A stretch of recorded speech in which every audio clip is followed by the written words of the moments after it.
Hello to all dear gamers. A new game called Children of Morta has been placed in the pre-register state on Google Play. It seems to have a beautiful story and has been released on most platforms. Children of Morta will soon be released for mobile as well.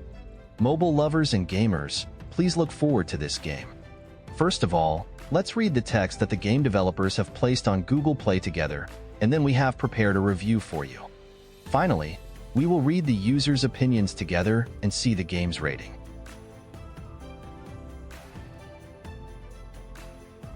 About this game on Google Play. Children of Morta is a story-driven action RPG with a roguelite approach to character development, in which you don't play a single character but a whole, extraordinary family of heroes. Hack and slash through hordes of enemies in procedurally generated dungeons, caves and lands, and lead the Bergson family, with all their flaws and virtues, against the forthcoming corruption. The story takes place in a distant land but copes with themes and emotions common to all of us.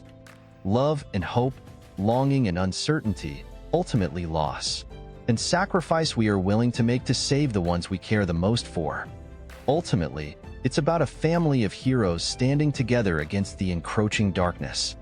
Both the Ancient Spirits and the Paws and Claws DLC are included in the main game and available as you play.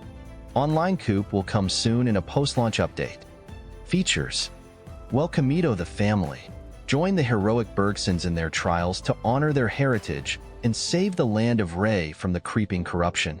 One for all for one. Improve skills and gear for the whole family through each run in the ever-changing world of this roguelite RPG. Stronger together. Switch between 7 playable characters, each with their own abilities, fighting styles, and endearing personality. Immerse yourself in the beautiful, deadly world of Ray through gorgeous 2D pixel art, mixing handcrafted animations with modern lighting techniques. Family that slays together stays together. Use the 2-player online Coop mode and rely on each other in every fight. Carefully redesigned for mobile. Revamped interface, exclusive mobile UI with complete touch control. Game Center achievements. Cloud save, share your progress between Android devices. Compatible with controllers. Children of Morta review. The biggest challenge of procedurally generated roguelike faces is engagement, how to keep the player from tiring of repeated playthroughs. Focusing primarily on combat, Children of Morta sets itself up with an immense challenge, and then throws everything it possibly can at fulfilling it. Playing it, you're expected to do much the same. Children of Morta centers on the Bergson family and their combined efforts to conquer a malevolent force threatening their way of life. This plot device provides much of the variety throughout, but it also introduces a choice of playable characters which is key to the game's success.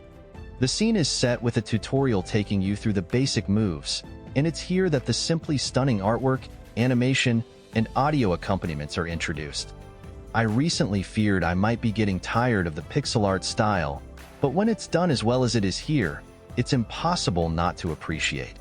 The main action occurs in a series of dungeons, each consisting of a small number of floors, teeming with hostile actors.